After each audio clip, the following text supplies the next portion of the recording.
Fala galera, bem-vindos a mais um episódio aqui do canal do Part Blues e hoje estaremos finalmente dando início à nossa saga, à nossa minissérie, nosso mini curso de PVP para iniciantes. Então, se você está cansado de sofrer no Go Battle League, se você está cansado de ver como seu oponente chega a golpes carregados tão rapidamente ou como seus Pokémons continuam perdendo, bom, esse curso vai ser dedicado a você. Tá, então, mesmo que você seja um jogador experiente, né, que já domine muito bem a arte do PVP, talvez possa ser interessante você acompanhar um pouco essas aulas para você ver alguma dica, né, ou alguma coisa que você talvez possa não saber.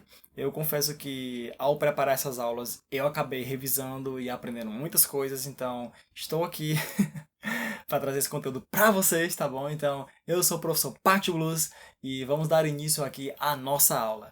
Então, aqui no nosso primeiro episódio, eu decidi trazer um pouco o conceito mais básico de Pokémon, certo? Então, não necessariamente Pokémon Go, não necessariamente, enfim, qualquer jogo de Pokémon que você tenha jogado, mas Pokémon em geral, né? Pokémon, ele é um jogo de tipos. Então você tem 18 tipagens de Pokémon que tem uma correlação entre si. Então, como o Pokémon, além, é claro, de ser um jogo de colecionador, ele tem um aspecto muito forte de batalha, né? Os animais combatem entre si.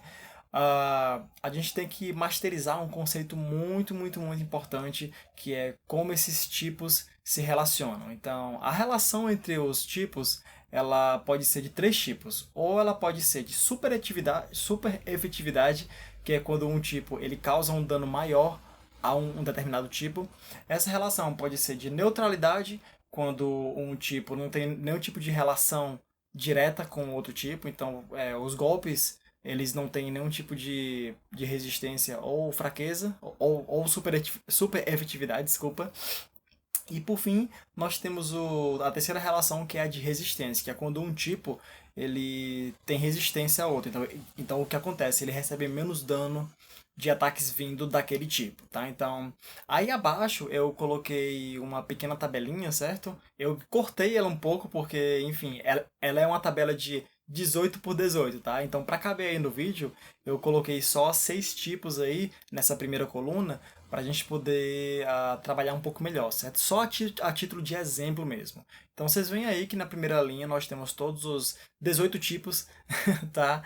E aí na primeira coluna nós temos os 6 primeiros tipos aí desse gráfico, tá? Então, se a gente pegar, por exemplo, aqui a tipagem de lutador, né? Que está aí representado em vermelho como Firen. Vocês veem que lutador sobre normal, que é aqui a nossa primeira coluna, a relação é de super efetividade. Então, o que acontece?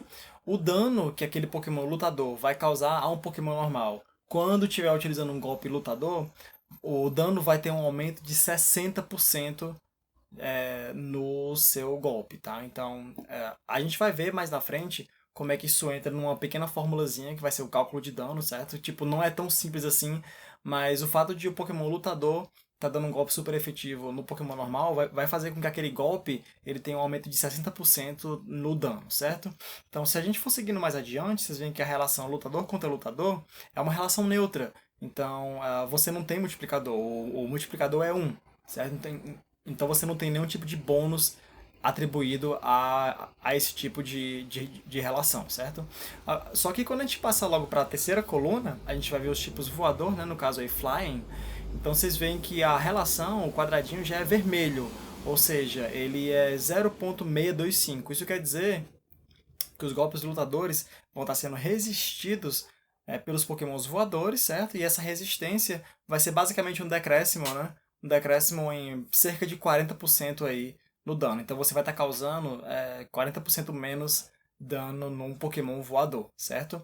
E se a gente continuar seguindo essa tabelinha e ver lá a relação dos tipos lutador com os fantasmas, né? No caso aqui os Ghosts, a gente vai ver que o marcador é cinza, certo? Então 0.391. Então isso quer dizer um status de imunidade, certo? Então na série principal de jogos, a imunidade ela realmente é uma imunidade, certo? Então se você lança um golpe terrestre num Pokémon voador, o Pokémon voador ele é imune àquele golpe, ele não recebe nenhum de dano. Só que no Pokémon GO não funciona assim. No Pokémon GO, o Pokémon supostamente imune, ele ainda vai receber um dano, só que o dano ele é extremamente reduzido, certo? Então vocês veem aí que é uma redução de aproximadamente 60%, certo? Então, esse 0.391, né, para a galera que está aí de olho já na matemática, é basicamente o produto de 0.625 por 0.625, certo? Então é realmente uma dupla resistência. Mas enfim, como é que isso é importante eu saber como jogador de Pokémon GO? Então, o, o dano ele é calculado através dessa pequena fórmula, tá? Não quero que vocês memorizem essa fórmula, isso aí não vai cair na nossa prova, tudo bem? Mas é só para vocês entenderem mais ou menos como é que funciona, porque nas próximas aulas eu vou estar apresentando para vocês um site maravilhoso, fantástico e definitivamente a referência para Pokémon GO PVP, que é o nosso PVPoke, certo? Então muitos já conhecem, mas quem não conhece vai conhecer, é um site fantástico. E lá todo o dano é calculado através dessa fórmula, tá? Então eu decidi trazer mais a título de curiosidade. Então, como é que funciona a fórmula de dano? Então vocês veem aí que ela, apesar de ser muito grande, ela é constituída de dois principais elementos. Então você tem esse primeiro parêntese aí, certo? Que é piso, e depois, lá no final, você tem que tudo isso tem mais um como adição final, tá? Então, como é que funciona isso daí? Então, logo na primeira parte da fórmula, a gente tem essa palavra piso, né, que é o floor deles, que é basicamente que tudo, seja qual for o número resultante desse parêntese enorme aí, ele vai ser arredondado para baixo, certo? Então, vamos supor que essa multiplicação todinha aí de dentro, ela deu, sei lá, 62,5. Então, o piso vai achatar esse valor para 62. Então, o dano final vai ser 62 mais 1, que é o final, tá? Então, enfim, partindo aqui para nossa fórmula, então, o piso, então ele vai ser 0,5, isso aí é uma constante, certo? Da própria fórmula em si, multiplicado pelo poder base do ataque. Então, se vocês forem lá nos seus Pokémons, lá na seção de ataques, na hora que vocês clicarem lá em Batalha de Treinador, vocês vão ver que os golpes eles têm um númerozinho do lado, né, do lado direito. Então aquele númerozinho é o poder de base, que é o poder que aquele golpe ele vai estar, que tipo seria o dano esperado que aquele golpe fosse dar no Pokémon adversário, tá? Então aquele número entra aí na fórmula. Então isso aí é multiplicado pelo quociente do ataque do Pokémon atacante pela defesa do Pokémon defensor, certo? E tudo isso aí é multiplicado por essa sigla aí chamada STAB. Então, STAB, para quem não sabe, é uma sigla em inglês que significa Same Type Attack Bonus, que é basicamente um bônus de ataque do mesmo tipo. Então, você imagina um Pokémon lutador usando um golpe lutador, ou um Pokémon normal usando um golpe normal. Então, você recebe um bônus por estar utilizando um golpe da mesma tipagem que a sua, certo?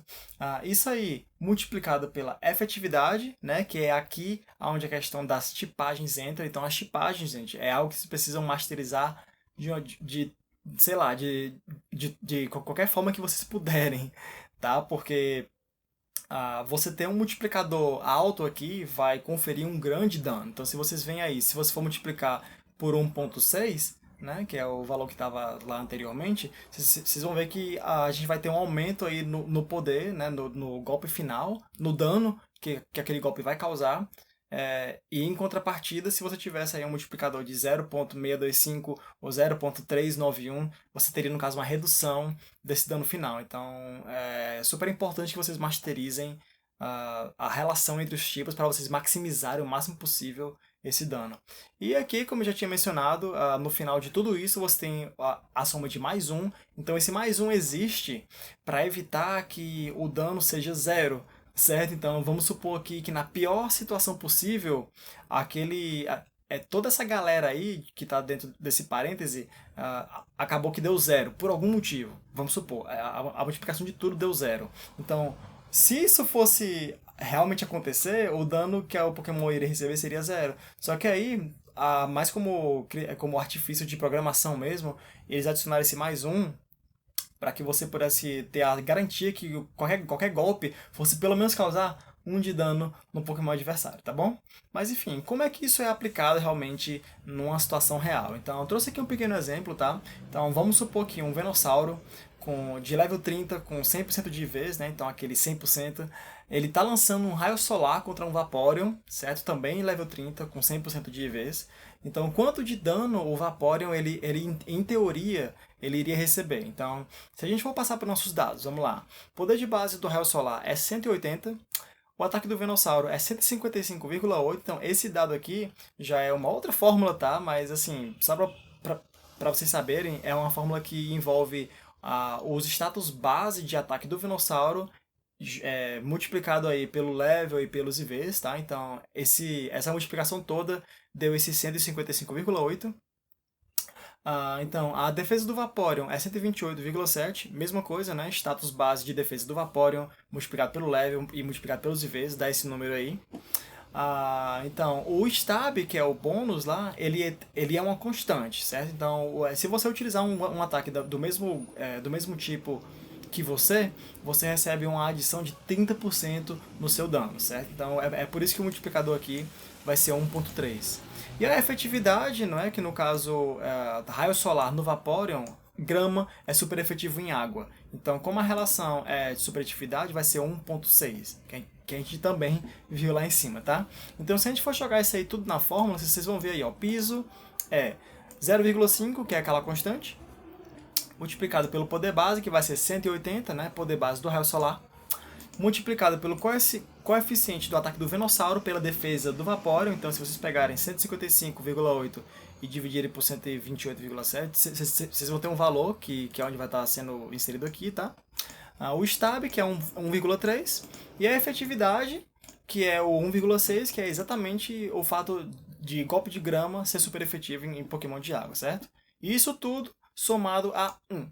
Então, o que a gente vai encontrar vai ser que o dano desse raio solar, vindo desse Venossauro, jogando nesse Vaporeon, vai ser de 227 de dano. Ou seja, se o Vaporeon não tiver 227 de HP para resistir esse golpe, ele vai tomar um dano que vai matar num golpe só. Entendeu? Então o Vaporeon vai morrer se tomar um raio solar de um Venossauro, se ele não tiver pelo menos 227 pontos de saúde para aguentar esse golpe, tá?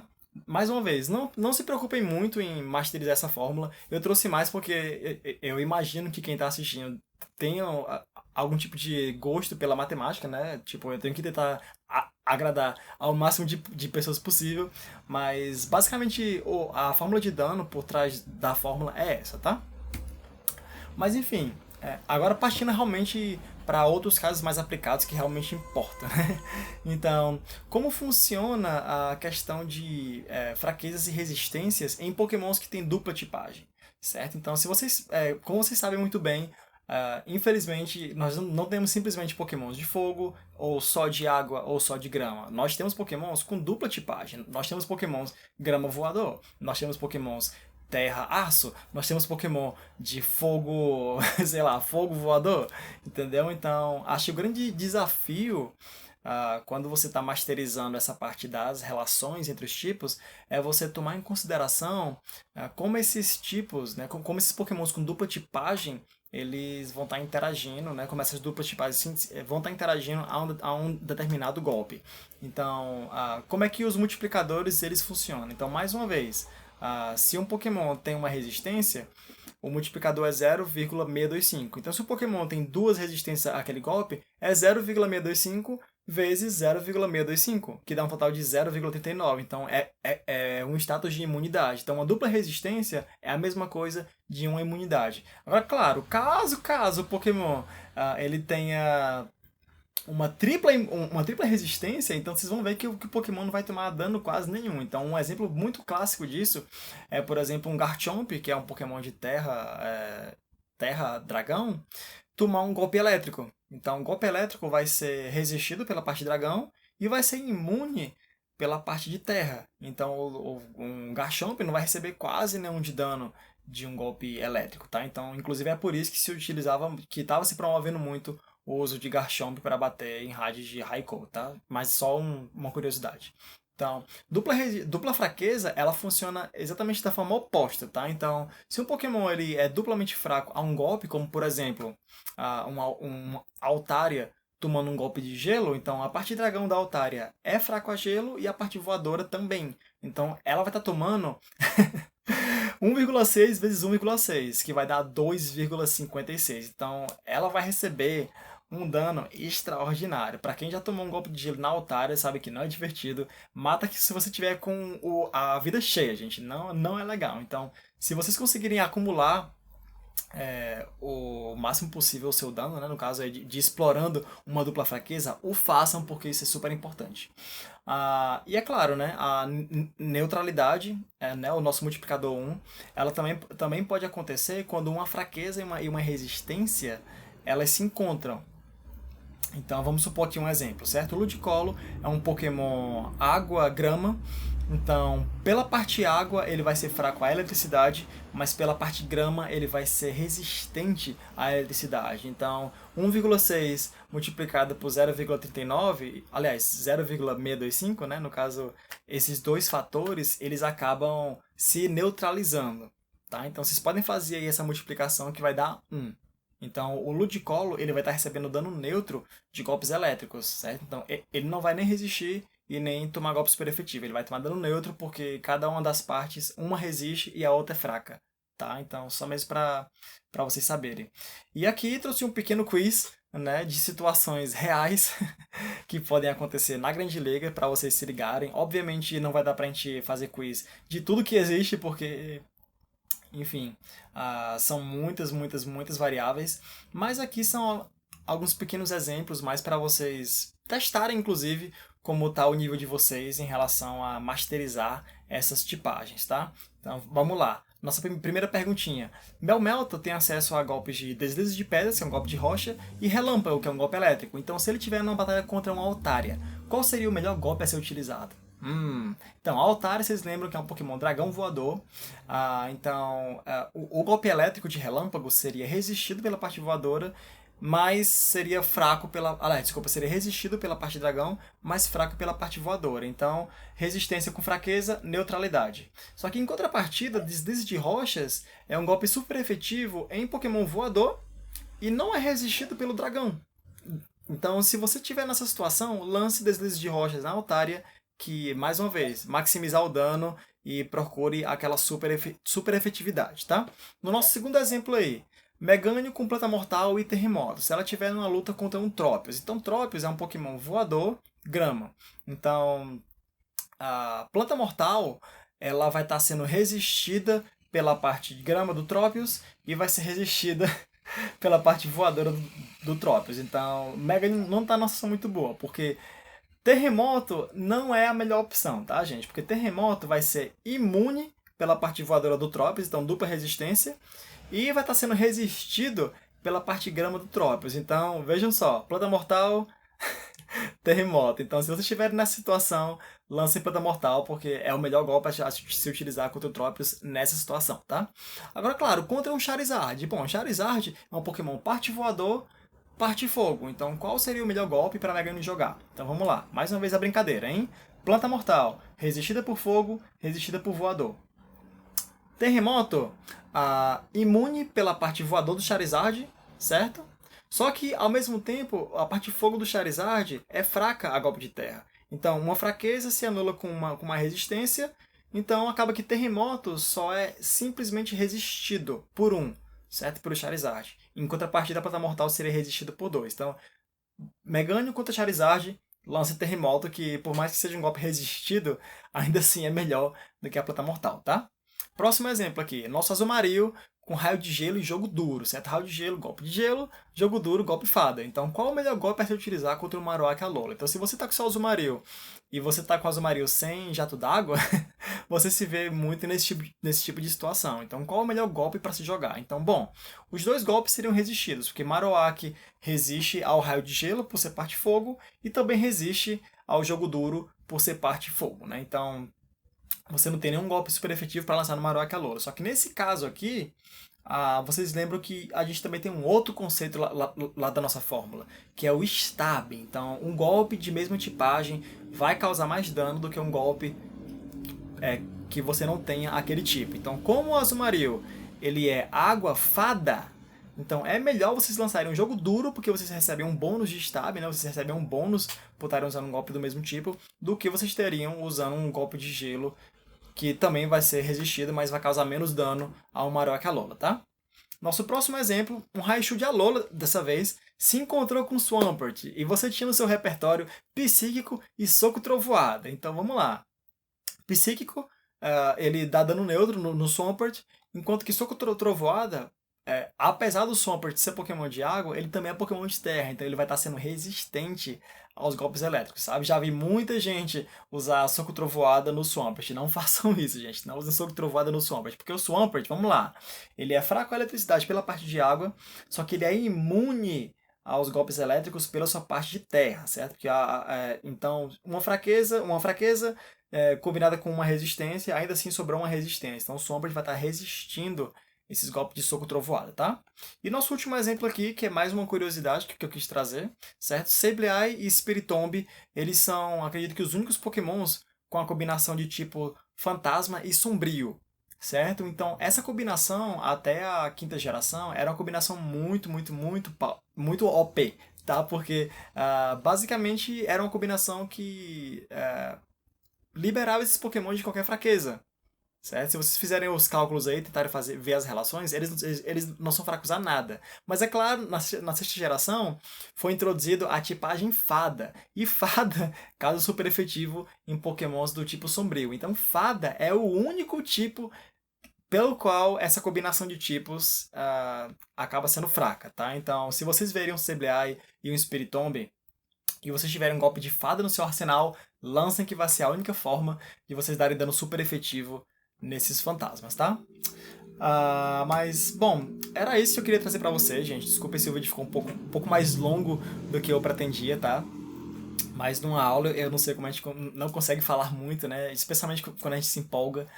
Mas o meu conselho pra vocês é que vocês de alguma forma masterizem essas relações, tá? Eu vou deixar aí uma série de infográficos pra vocês darem uma olhada, certo? Alguns, inclusive, são bem tranquilos, porque assim, por mais que algumas relações de tipagem sejam bastante intuitivas, né? Como, por exemplo, a pedra mata passarinho. Então é óbvio que tipos voadores vão ser fracos à terra, certo? Só que nem sempre essas relações são tão intuitivas, certo? Você tem, por exemplo, que pokémons de pedra são fracos a pokémons lutadores. Então, assim, eu não sei se vocês já tentaram, não sei, socar uma parede, mas a parede não tá nem aí. Ela não se move nem um milímetro, certo? Ela não tá nem aí pra você. Então, claro, né? Isso pode ser porque eu sou um pouco fraco, mas a grande questão é que algumas dessas tipagens, né, algumas dessas relações, elas são meio que retiradas do folclore japonês, né? Então, por exemplo, para quem não sabe aí, porque é que as fadas são imunes a golpes de dragão, mesmo dragões frequentemente cuspindo fogo, né? É porque na mitologia japonesa, os dragões, eles são servos das fadas, né? Então é por isso que elas são imunes aos golpes de dragão, e dragão é fraco contra a fada, tá? Então, são coisas que, se você entender um pouco de onde a mitologia surgiu, pode facilitar bastante a sua vida. Eu só consigo imaginar que lutador consiga dar super efetivo em pedra, porque os japoneses, eles pensaram nos karatecas, né? Que eles quebram os tijolos com golpe de karatê. Mas enfim, memorizem de alguma forma, não sei, imprimam, coloquem como área de trabalho lá do seu celular, do seu computador, e todo dia memorizem uma linha daquelas que eu acho que, se vocês memorizarem e masterizarem bastante como esses tipos se relacionam, vocês vão estar um passo mais próximos de vencer suas batalhas e saber quais os melhores golpes para se utilizar nos Pokémons adversários e ser, é claro, aqueles mestres Pokémons. Então, enfim, gente, por hoje é só, tá? Era isso que eu queria trazer pra vocês. Muito obrigado pela presença, espero que vocês gostem dessa série, certo?